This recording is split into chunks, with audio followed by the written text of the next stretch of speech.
নমস্কার বন্ধুরা, তোমরা দেখছো তোমাদের প্রিয় চ্যানেল অল ইন্ডিয়া র্যাঙ্কার্স। চলে এসেছি আজকে এসএসসি জিডি কনস্টেবলের জন্য গুরুত্বপূর্ণ প্র্যাকটিস সেট বা সাজেশন টাইপের প্রশ্ন উত্তর নিয়ে। তোমাদের বছরের 2026-এর এসএসসির প্রথম পরীক্ষা যেটা হতে চলেছে এসএসসি জিডি কনস্টেবল, অবশ্যই তোমাদের এটাই প্রথম হবে এবং এর ডেট আগেও অ্যানাউন্স করা হয়ে গেছিলো, কিন্তু পরবর্তীকালে আবার স্থগিত করা হয় পরীক্ষা। কিন্তু তোমাদের এক্সাম ডেট খুব শীঘ্রই কিন্তু তোমাদের অ্যানাউন্স করে দেওয়া হবে এসএসসির তরফ থেকে। যদিও আজকে কিন্তু তোমাদের এসএসসির একটা গুরুত্বপূর্ণ অ্যাডভার্টাইজমেন্ট এসএসসি সিজিএল এর কিন্তু আসতে চলেছে। যদি সেটা আসে তাহলে জেনে নেবে বা বুঝে নিতে পারবে যে এসএসসি জিডি কনস্টেবলের তোমাদের যে এক্সাম ডেট খুব শীঘ্রই প্রকাশিত হতে চলেছে।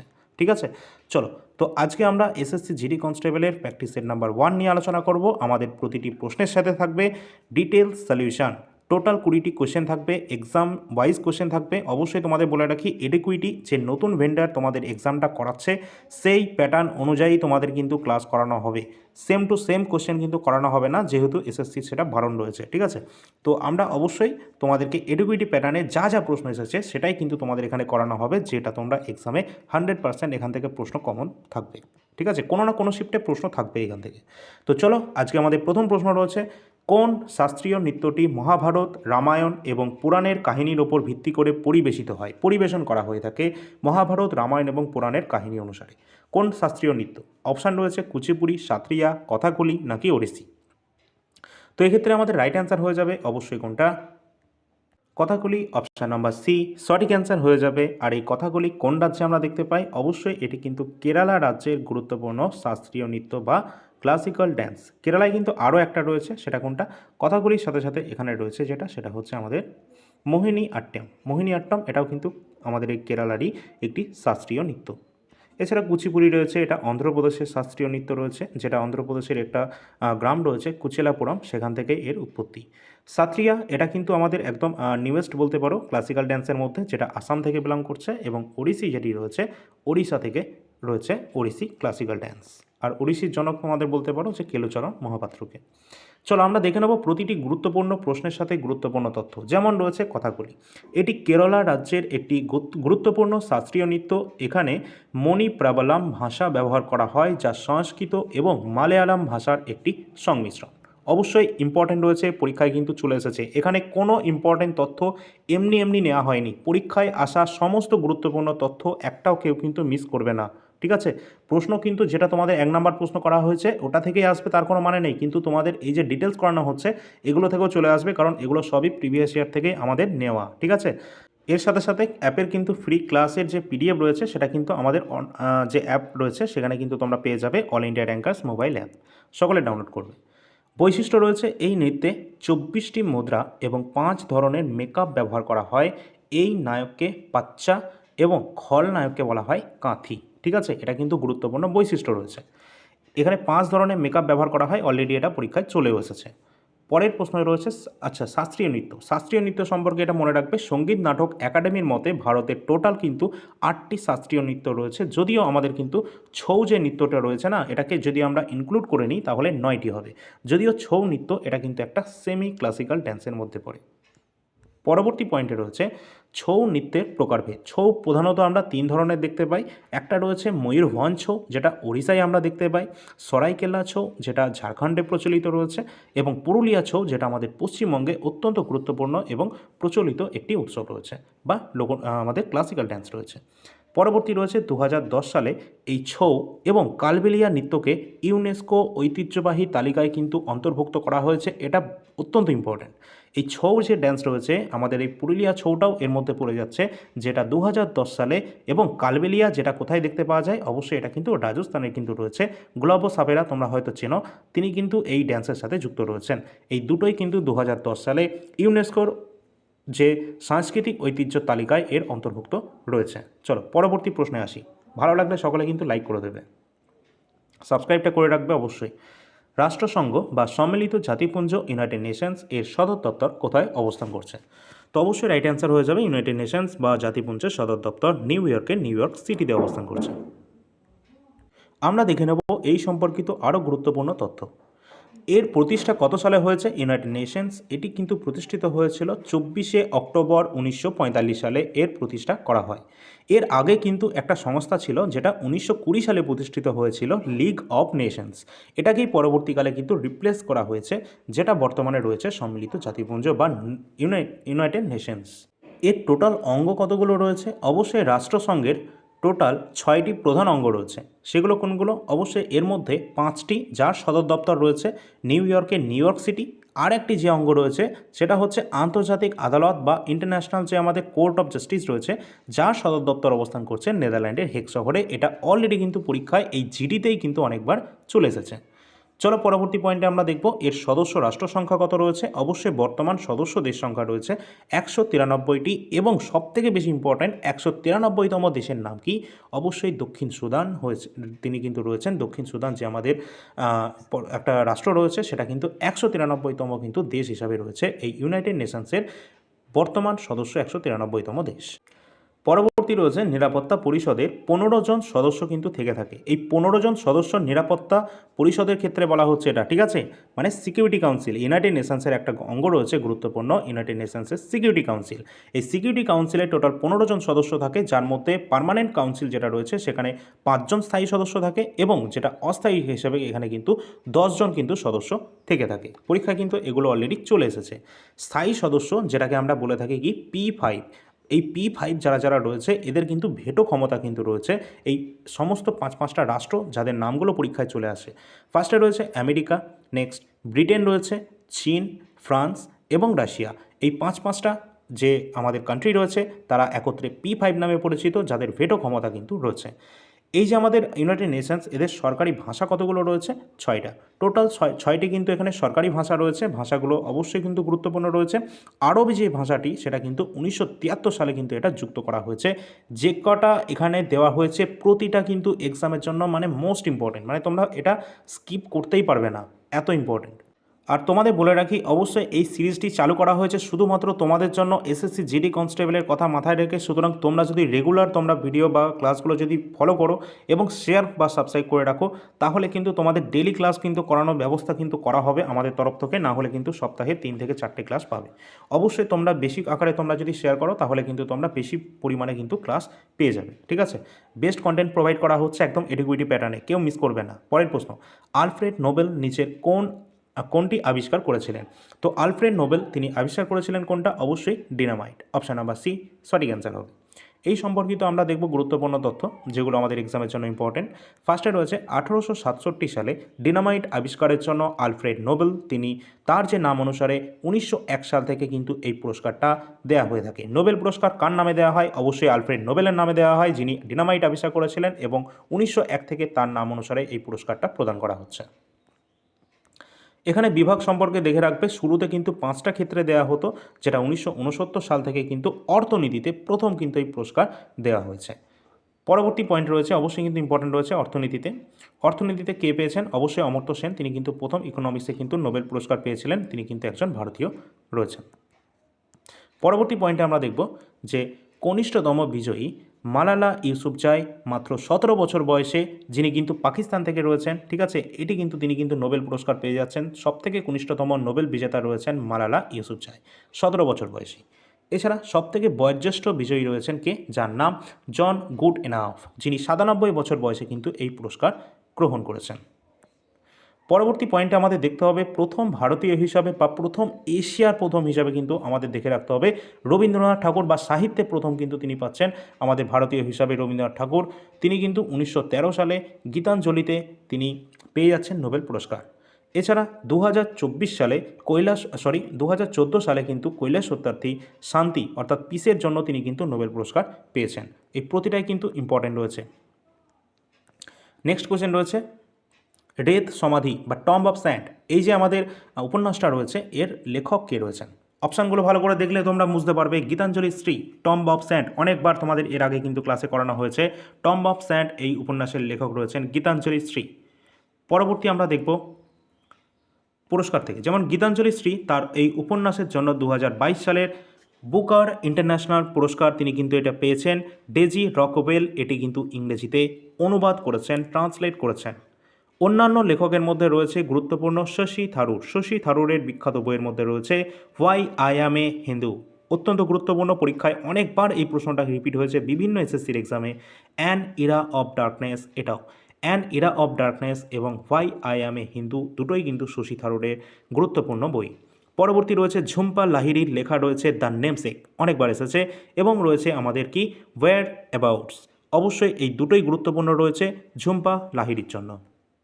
আর যেহেতু সামনেই তোমাদের এক্সাম রয়েছে, তোমাদের প্রিভিয়াস ইয়ার প্রশ্নপত্র অবশ্যই পড়ে যেতে হবে।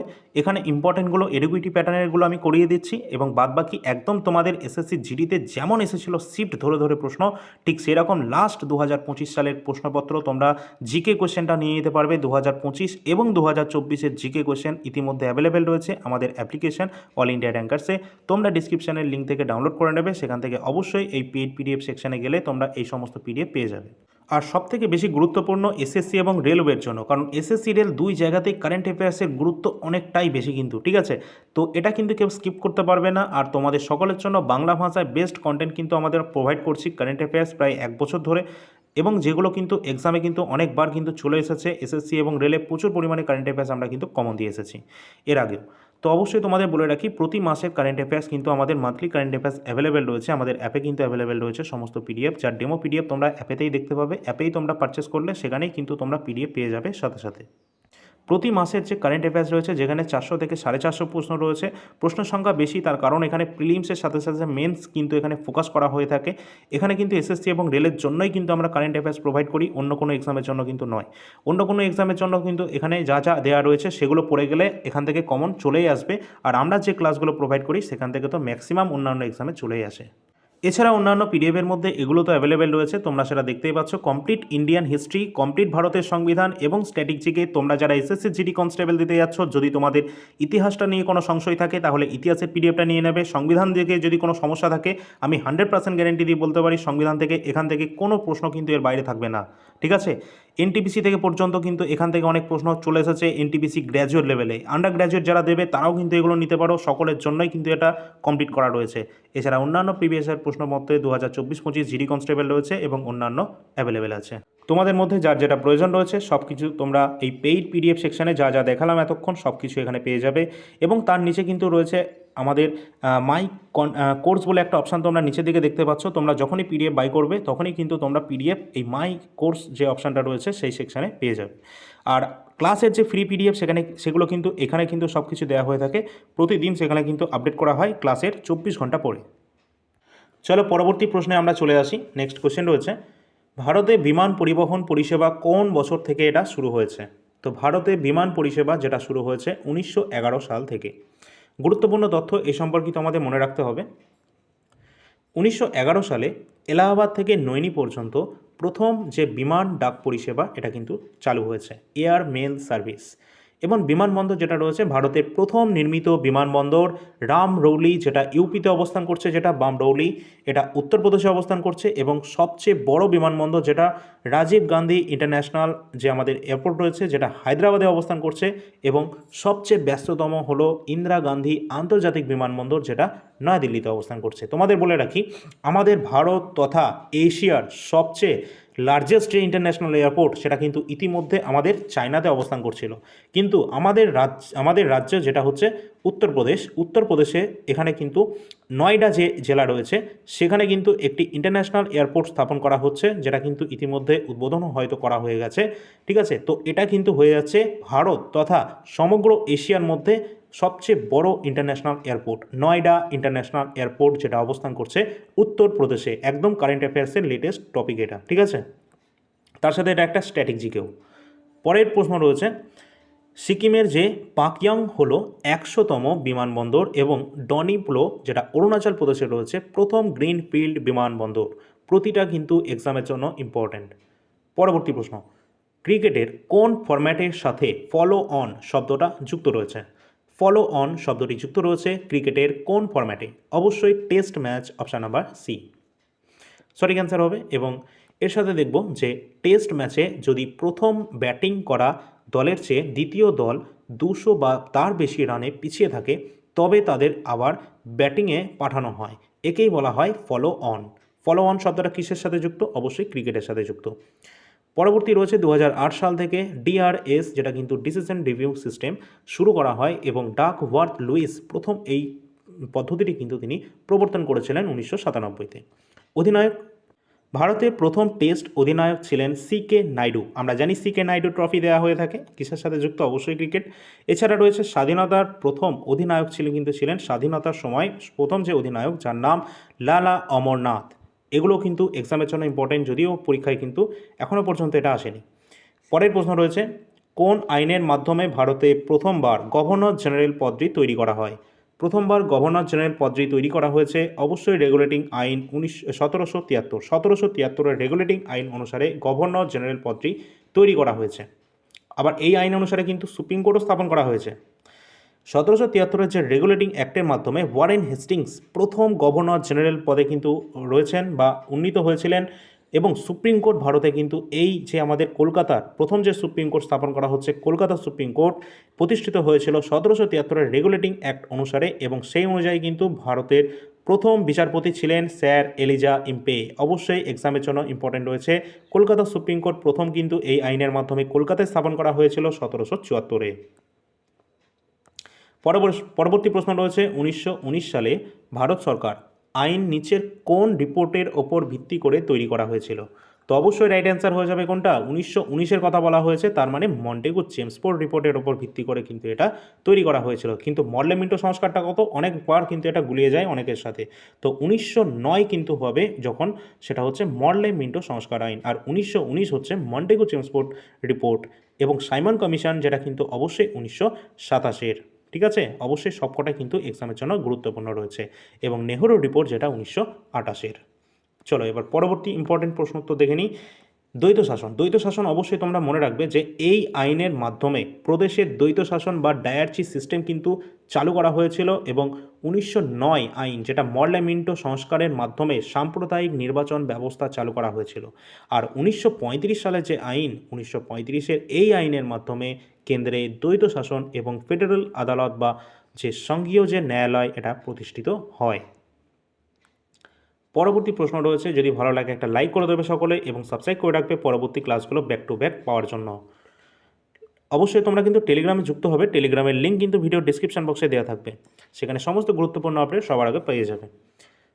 কোন মুসলিম শাসক ভারতে প্রথমবার জিজিয়া কর চালু করেন? জিজিয়া কর হবে এটা, জজিয়া নয়। তো জিজিয়া কর যেটা কিন্তু অবশ্যই চালু করেছিলেন মুসলিম শাসক মোহাম্মদ বিন কাসিম।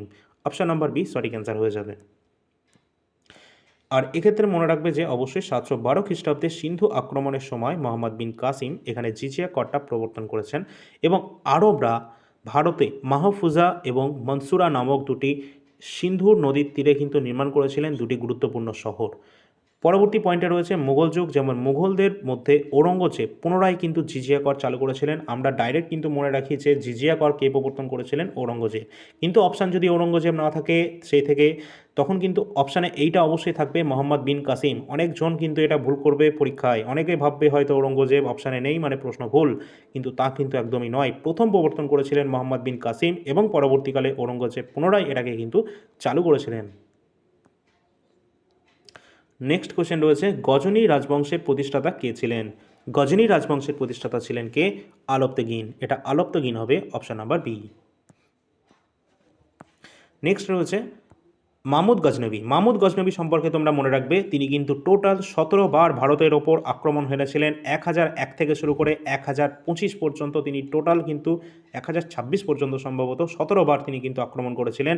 1025 সালে অত্যন্ত গুরুত্বপূর্ণ, যার 16তম অ্যাট্যাক, সেখানে তিনি কিন্তু গুজরাটের সোমনাথ মন্দিরের ওপর লুট করেছিলেন, সেখানকার ধনসম্পত্তি যা কিছু ছিল সব লুট করে নিয়ে গেছেন।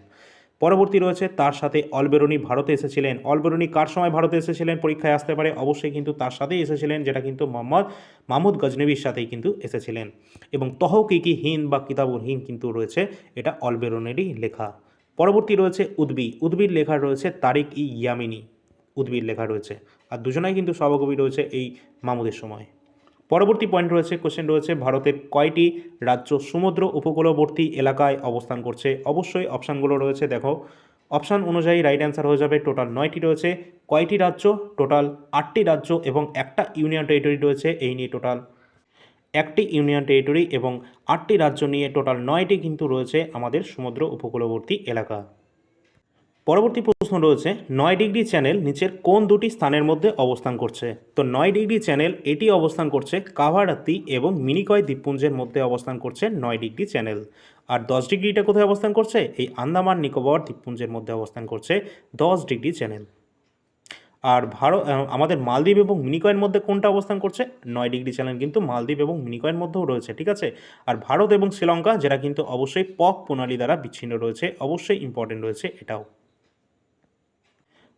মালদ্বীপ এবং মিনিকয়ের মধ্যে কিন্তু 8 ডিগ্রি চ্যানেল, 9 ডিগ্রি কিন্তু নয়, 9 ডিগ্রি হয়ে যাবে। কাভারাত্তি এবং মিনিকয়ের মধ্যে অবস্থান করছে 9 ডিগ্রি চ্যানেল। মালদ্বীপ এবং মিনিকয়ের মধ্যে 8 ডিগ্রি চ্যানেল। আন্দামান এবং নিকোবর অর্থাৎ ক্ষুদ্র আন্দামান এবং নিকোবর দ্বীপপুঞ্জের মধ্যে অবস্থান করছে 10 ডিগ্রি চ্যানেল এবং এখানে কিন্তু ডানকান প্যাসেজে অবস্থান করছে। এছাড়া দক্ষিণতম বিন্দু, ভারতের দক্ষিণতম বিন্দু কিন্তু ইন্দিরা পয়েন্ট, যেটা কিন্তু রয়েছে। আর আমাদের যদি বলা হয় মূল ভূখণ্ডের দক্ষিণতম বিন্দু কোনটা, তাহলে কিন্তু হয়ে যাবে কোনটা? অবশ্যই কন্যাকুমারী, তামিলনাড়ুর। ইন্দিরা পয়েন্ট এর অপর নাম কিন্তু পিগমেলিয়ন পয়েন্ট, ঠিক আছে। পরবর্তী প্রশ্ন রয়েছে ভারতের কেন্দ্রীয় যে মুদ্রানীতি বা মনিটারি পলিসি, এটা নির্ধারণকারী সংস্থা রয়েছে নিচের কোনটা? তো আমাদের যে মনিটারি পলিসি সেটা নির্ধারণ করে থাকে কোন সংস্থা? অবশ্যই reserve bank of India, RBI. এবার আমাদের জেনে নিতে হবে আরবিআই সম্পর্কিত গুরুত্বপূর্ণ তথ্য, অত্যন্ত ইম্পর্ট্যান্ট। এখান থেকে প্রশ্ন প্রতিবার এক্সামে থাকে। আরবিআই বা রিজার্ভ ব্যাঙ্ক অফ ইন্ডিয়া, যেটা প্রতিষ্ঠিত হয়েছিল 1 এপ্রিল 1935-এ এবং এটা কিন্তু জাতীয়করণ হয়েছিল 1 জানুয়ারি 1949-এ। এই যে আরবিআই রয়েছে, রিজার্ভ ব্যাঙ্ক, এর শুরুতে কিন্তু হেডকোয়ার্টার কলকাতায় অবস্থান করেছিল এবং পরবর্তীতে 1937 সালে মুম্বাইতে এটার হেডকোয়ার্টার স্থানান্তর করা হয়। পরিচালনা অর্থাৎ মুদ্রা নীতি কমিটির মাধ্যমে 6 জন সদস্য দ্বারা এটাকে কিন্তু পরিচালনা করা হয়। এর সাথে মনে রাখবে অত্যন্ত গুরুত্বপূর্ণ পয়েন্ট, প্রথম যে গভর্নর রয়েছে রিজার্ভ ব্যাঙ্কের, তার নাম কি? Osborne Smith. অনেকবার রেল সহ এসএসসির এক্সামে রিপিট হয়েছে এই প্রশ্নটি। অসবর্ন স্মিথ, ইনি কিন্তু রয়েছেন রিজার্ভ ব্যাঙ্কের প্রথম গভর্নর। এবং রিজার্ভ ব্যাঙ্কের প্রথম ভারতীয় গভর্নরের নাম কি? সিডি দেশমুখ, ঠিক আছে। আর রিজার্ভ ব্যাঙ্কের বর্তমান 26তম যে গভর্নর রয়েছেন, যার নাম সঞ্জয় মালহোত্রা। পরবর্তী কোশ্চেন রয়েছে, অবশ্যই তোমরা কিন্তু যদি ভালো লাগে অবশ্যই চ্যানেলটা সাবস্ক্রাইব করে রাখবে এবং বেল আইকনটা প্রেস করে দেবে যাতে নোটিফিকেশন সঙ্গে সঙ্গে পেয়ে যাও, এবং লাইক এবং শেয়ার অবশ্যই করে দিও। চলো পরবর্তী প্রশ্ন, কৃষি ঋণের ক্ষেত্রে ভারতের সর্বোচ্চ আর্থিক প্রতিষ্ঠান কোনটি? কৃষি ঋণের ক্ষেত্রে ভারতের সর্বোচ্চ আর্থিক প্রতিষ্ঠান যেটা হচ্ছে নাবার্ড। নাবার্ড কিন্তু কৃষি ঋণের ক্ষেত্রে সবথেকে বড় প্রতিষ্ঠান রয়েছে, একটি ব্যাংক। এই যে নাবার্ড, যেটা প্রতিষ্ঠিত হয়েছিল কবে? 12ই জুলাই 1982 সালে 6ষ্ঠ পঞ্চবার্ষিকী পরিকল্পনার সময় এই নাবার্ড প্রতিষ্ঠিত হয়, যার হেডকোয়ার্টার মুম্বাইয়ের মহারাষ্ট্রে অবস্থান করছে। মহারাষ্ট্রে মুম্বাইতে অবস্থান করছে এবং বর্তমান প্রধান কে রয়েছে? সাজি কেভি, তিনি কিন্তু বর্তমান নাবার্ডের প্রধান রয়েছেন এবং এটি ইন্দিরা গান্ধীর সময়কালে এটাকে কিন্তু তৈরি করা বা এটাকে প্রস্তুত করা হয়েছিল এই নাবার্ডকে। পরবর্তী কোয়েশ্চেন রয়েছে, ভারতীয় ব্যাংকিংয়ের প্রসঙ্গে সিআরআর এর ফুল ফর্ম কী রয়েছে? ভারতীয় ব্যাংকিংয়ের প্রসঙ্গে রয়েছে সিআরআর, যার ফুল ফর্ম রয়েছে ক্যাশ রিজার্ভ রেশিও। অবশ্যই অপশান নাম্বার এ সঠিক অ্যান্সার হয়ে যাবে। এটা কিন্তু অলরেডি কিন্তু পরীক্ষা চলে এসেছে, অবশ্যই ইম্পর্টেন্ট রয়েছে, ঠিক আছে। আজকে যা প্রশ্ন নিয়েছি তোমাদের এডুকেটিভ প্যাটার্নে, সেটা মানে তোমাদের 10th পাসের ভিত্তিতে যে সমস্ত এক্সামগুলো রয়েছে, বিশেষ করে এসএসসি জিডি এমটিএস এর এক্সাম, এছাড়া সিলেকশন পোস্টের যে এক্সাম হয়েছে সেটাও কিন্তু এবছর আমাদের ফার্স্ট এক্সাম হয়েছিল, এডুকেটিভ নিয়েছিল, তোমরা জানো। সেই সমস্ত এক্সামগুলোকে কিন্তু প্রশ্নগুলো থেকেই কিন্তু এই সমস্ত প্রশ্ন বা তার গুরুত্বপূর্ণ তথ্য কিন্তু নেওয়া, ঠিক আছে। সিআরআর এটা বাণিজ্যিক ব্যাংকগুলোকে তাদের মোট আমানতের একটি নির্দিষ্ট শতাংশ নগদ হিসাবে আরবিআইয়ের কাছে জমা রাখতে হয়। এটি মুদ্রাস্ফীতি নিয়ন্ত্রণে এবং ব্যাংকিং ব্যবস্থার নিরাপত্তা নিশ্চিত করতে কিন্তু ব্যবহার করা হয়ে থাকে, যার ফুল ফর্ম রয়েছে কোনটা? Cash reserve ratio. পরের প্রশ্ন, ভারতে কৃষি ও গ্রামীণ ঋণের ক্ষেত্রে শীর্ষ সংস্থা কোনটি? বলা হয়েছে ভারতের কৃষি এবং গ্রামীণ উন্নয়নের ক্ষেত্রে বা তাদের ক্ষেত্রে যে শীর্ষ সংস্থা রয়েছে ঋণের ক্ষেত্রে, সেটা কোনটা? অবশ্যই নাবার্ড। নাবার্ড রাইট অ্যান্সার হয়ে যাবে অপশান নাম্বার ডি। এর ফুল ফর্মই রয়েছে এর আসল তথ্য। যেমন ফুল ফর্মটা দেখে নাও, national bank for agriculture and rural development. অর্থাৎ এই যে এগ্রিকালচার অর্থাৎ কৃষি কৃষি সম্পর্কিত যে সমস্ত লোন নেওয়া হোক সব কিছু নাবার্ড প্রোভাইড করবে। এর সাথে সাথে রুরাল ডেভেলপমেন্ট অর্থাৎ গ্রামীণ উন্নয়নকে উন্নীত করার জন্য আমাদের এই নাবার্ড ব্যাংকে কিন্তু প্রতিষ্ঠিত করা হয়েছে। কত সালে প্রতিষ্ঠিত হয়েছে আমরা দেখেই নিয়েছি, 12 জুলাই 1982 সালে ষষ্ঠ পঞ্চবার্ষিকী পরিকল্পনার সময় প্রতিষ্ঠিত হয়েছিল, যার হেডকোয়ার্টার মুম্বাইতে অবস্থান করছে, মহারাষ্ট্রের। এটি সি ব্রাহ্মণ কমিটির সুপারিশে এটা কিন্তু গঠন করা হয়েছিল। পরীক্ষার জন্য মোস্ট ইম্পর্টেন্ট রয়েছে এটা, সি ব্রাহ্মণ কমিটির সুপারিশেই কিন্তু এই নাবার্ড কিন্তু তৈরি করা হয়েছে। পরের প্রশ্ন, ভারতীয় জাতীয় কংগ্রেস কবে প্রতিষ্ঠিত হয়েছিল? অত্যন্ত গুরুত্বপূর্ণ, ভারতের জাতীয় কংগ্রেস থেকে প্রশ্ন তোমাদের থাকেই, আর এই সম্পর্কিত ডিটেল ক্লাস অলরেডি আমাদের চ্যানেলে দেওয়া রয়েছে, তোমরা দেখে নিতে পারো। 1885 সালে ভারতের জাতীয় কংগ্রেস ইন্ডিয়ান ন্যাশনাল কংগ্রেস প্রতিষ্ঠিত হয়েছিল, যেটা কিন্তু উমেশচন্দ্র, আচ্ছা আমি এখানে সব কিছু ডিটেলস এখানেই দেখিয়ে দিচ্ছি। প্রথম অধিবেশন যেটা কিন্তু হয়েছিল বোম্বাইয়ের গোকুল দাস তেজপাল সংস্কৃত কলেজে কিন্তু প্রথম অধিবেশন হয়েছিল, এবং প্রতিষ্ঠা কী করেছিলেন মোস্ট ইম্পর্টেন্ট রয়েছে, প্রতিষ্ঠা করেছিলেন অ্যালান অক্টোভিয়ান হিউম বা A.O. হিউম, তিনি কিন্তু প্রতিষ্ঠা করেছিলেন ইন্ডিয়ান ন্যাশনাল কংগ্রেস, যার প্রথম সভাপতি ছিলেন উমেশচন্দ্র বন্দ্যোপাধ্যায়। আর এই সম্পর্কে আরেকটা জিনিস মনে রাখবে, এই সময় গভর্নর জেনারেল কে ছিলেন? লর্ড ডাফরিন, তিনি কিন্তু এই সময় ছিলেন গভর্নর জেনারেল লর্ড ডাফরিন। পরীক্ষায় এগুলো কিন্তু ভরে ভরে কিন্তু অলরেডি কিন্তু চলে এসেছে, রিপিটেড কোশ্চেন এগুলো সব। পরের প্রশ্ন, স্বাধীন ভারতের প্রথম অ্যাটর্নি জেনারেল কে ছিলেন? স্বাধীন ভারতের প্রথম অ্যাটর্নি জেনারেল ছিলেন M.C. সেতালবাদ। অপশান নাম্বার বি সঠিক অ্যান্সার হয়ে যাবে। অ্যাটর্নি জেনারেল সম্পর্কে তোমরা জানো যে অ্যাটর্নি জেনারেল তিনি কিন্তু ভারত সরকারের যে প্রধান আইনি উপদেষ্টা, এটা ভারত সরকারের, আর অ্যাডভোকেট জেনারেল হচ্ছে আমাদের রাজ্য সরকারের। এবং অ্যাটর্নি জেনারেল তিনি কিন্তু সংবিধানের 76 নম্বর ধারা অনুযায়ী তিনি কিন্তু রয়েছেন অ্যাটর্নি জেনারেল, তিনি রাষ্ট্রপতি অ্যাটর্নি জেনারেলকে কিন্তু নিয়োগ করে থাকে, এটাও ইম্পর্টেন্ট মনে রাখবে। ঠিক সেই রকম সাংবিধানিক সংস্থা রয়েছে অ্যাডভোকেট জেনারেল, 165 নম্বর আর্টিকেল থেকে তার সম্পর্কে জানতে পারি, এবং রাজ্যপাল কিন্তু রাজ্যের রাজ্যপাল অ্যাডভোকেট জেনারেলকে তিনি কিন্তু নিয়োগ করে থাকেন। আর অ্যাডভোকেট জেনারেল বা অ্যাটর্নি জেনারেল এরা কত বছর পর্যন্ত কাজ করে থাকে? অবশ্যই রাষ্ট্রপতির যতদিন ইচ্ছা ততদিন তিনি কিন্তু কাজ করতে পারেন রাষ্ট্রপতির ইচ্ছা অনুসারে। রাষ্ট্রপতি চাইলে 5 বছরও করতে পারে, রাষ্ট্রপতি চাইলে 5 দিনও করতে পারে। পরের প্রশ্ন রয়েছে কি, অ্যাপ্লেশিয়ান পর্বতমালা এটা কোথায় অবস্থান করছে? অ্যাপ্লেশিয়ান যে পর্বতমালা রয়েছে যেটা অবস্থান করছে মেইনলি আমেরিকাতে। Option number B. আর এটা কিন্তু মনে রাখবে যে এটি উত্তর আমেরিকার পূর্ব অংশে অবস্থান করছে, যেটা একটা প্রাচীন ভঙ্গিল পর্বতশ্রেণীর মধ্যে পড়ছে। নেক্সট এবং লাস্ট কোশ্চেন রয়েছে, চতুর্থ পঞ্চবার্ষিকী পরিকল্পনা কার সাথে সম্পর্কিত রয়েছে? নিচের কোনটা? অবশ্যই ইম্পর্টেন্ট রয়েছে চতুর্থ পঞ্চবার্ষিকী পরিকল্পনা, যেটা সম্পর্কিত রয়েছে গ্যাট-গিল ফর্মুলা বা গ্যাট-গিল যে মডেল রয়েছে তার উপর কিন্তু এটা তৈরি করে বেস করে কিন্তু এটা সম্পর্কিত রয়েছে চতুর্থ পঞ্চবার্ষিকী পরিকল্পনার সাথে। এছাড়া অপশানে তোমরা দেখতে পাচ্ছ আরও দুটো মডেল রয়েছে। একটা ফার্স্ট রয়েছে সেটা হচ্ছে পিসি মহলানবিস যেটা রয়েছে আমাদের এখানে। আচ্ছা, হ্যারল্ড ডোমার যে মডেল রয়েছে এটা কিন্তু প্রথম যে পঞ্চবার্ষিকী পরিকল্পনা যে মডেলের উপর ভিত্তি করে সেটা হচ্ছে আমাদের হ্যারল্ড ডোমার মডেল রয়েছে, এবং পিসি মহলানবিস যেটা কিন্তু রয়েছে দ্বিতীয় পঞ্চবার্ষিকী পরিকল্পনা যার উপর ভিত্তি করে তৈরি করা হয়েছে, এটা এখানে দেওয়া রয়েছে। তোমাদের জন্য কমেন্ট সেকশনে অবশ্যই তোমরা জানাবে যে পরীক্ষায় কিন্তু এটা অলরেডি চলে এসেছে, এবং আবারও এই প্রশ্নটা আসবে, যেটা হচ্ছে Indian space research organisation ISRO, এটা আমাদের ভারতীয় মহাকাশ সংস্থা, যেটা প্রতিষ্ঠিত হয়েছিল কত সালে, এবং এটা কোন পঞ্চবার্ষিকী পরিকল্পনায় এটা তৈরি করা হয়েছে? পরীক্ষার জন্য মোস্ট ইম্পর্টেন্ট প্রশ্ন কিন্তু এটা। কমেন্ট সেকশনে সকলে এটা জানাবে, তাহলে তোমাদেরও কিন্তু এটা মনে থেকে যাবে। অবশ্যই আমরা দেখে নেব যে আমাদের এই যে পঞ্চবার্ষিকী পরিকল্পনা রয়েছে, চতুর্থ পঞ্চবার্ষিকী পরিকল্পনা, যেটা সময়কাল ছিল 1969 থেকে 1974 সাল।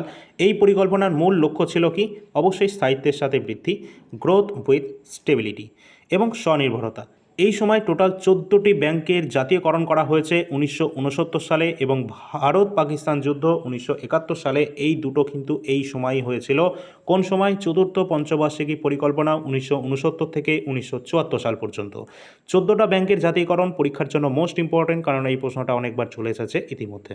ঠিক আছে, তো আজকের ক্লাসটা কিন্তু কেমন হলো তোমরা অবশ্যই সেটা জানাতে ভুলবে না। ভালো লাগলে অবশ্যই একটা লাইক এবং শেয়ার সকলে করেই দিয়েছো এতক্ষণে, এবং টেলিগ্রামে সকলে যুক্ত হয়ে যাবে, সাবস্ক্রাইবটা অবশ্যই করে রাখবে।